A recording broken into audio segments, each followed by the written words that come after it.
अस्सलाम वालेकुम व्यूअर्स, कैसे हैं आप सब लोग। आज मैं आप लोगों के लिए लाई हूँ दुश्मन को अपना मती कर लेने का अमल।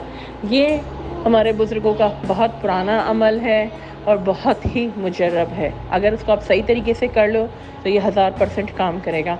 अब चलते हैं अमल की तरफ। इस अमल के लिए आपको चाहिए एक मीठा दिया, जिसमें आप तेल डाल के इसकी बत्ती बना के, रुई की बत्ती बनाकर आप जलाएंगे।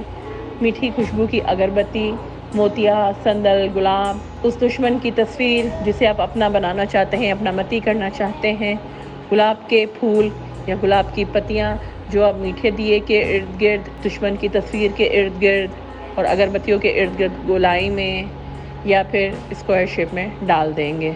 तावीज़ आपको स्क्रीन पर शो हो रहा है। इस तावीज़ को आपने दुश्मन की तस्वीर के बैक पे लिखना है। ये अमल 3 दिन का है।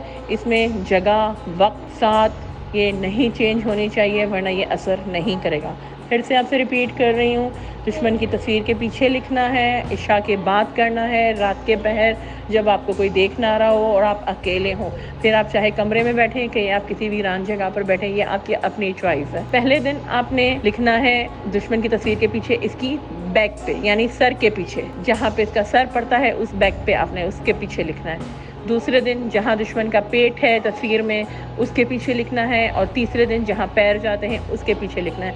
मैंने आप पिक्चर उसमें शो भी कर दिया है वीडियो के अंदर। फिर 3 दिन कंप्लीट कर लेने के बाद आपने इसको तावीज़, इसको इस पिक्चर को आपने फोल्ड करके किसी वीरान जगह पे या फिर जहाँ कोई आता जाता ना हो, या फिर 2 कब्रों के बीच में, जो पुरानी 2 कब्रें हैं उनके बीच में दफन कर देना है। ज़्यादा मुजरब यही है कि आप 2 पुरानी कब्रों के बीच में जहाँ कोई आता जाता ना हो वहाँ पे दफन कर दें। अगर वो आपके लिए पॉसिबल नहीं है तो कोई ऐसा वीराना, कोई ऐसी जगह जहाँ कोई आता जाता ना हो, जहाँ आबादी ना हो, वहाँ आप दफन कर दें। फिर उसके बाद आप इसका रिज़ल्ट देखिएगा कि ये कितना जल्दी असर करता है। जो दुश्मन आपसे लड़ाई झगड़े में था वो आपका मती बन जाएगा। ठीक है व्यूअर्स, आप ये अमल करें और बताएं। इसकी इजाज़त आम है। अगर आपने कुछ पूछना हो तो आप कमेंट्स में पूछ सकते हैं, आपको जवाब दिया जाएगा। अल्लाह हाफ़िज़।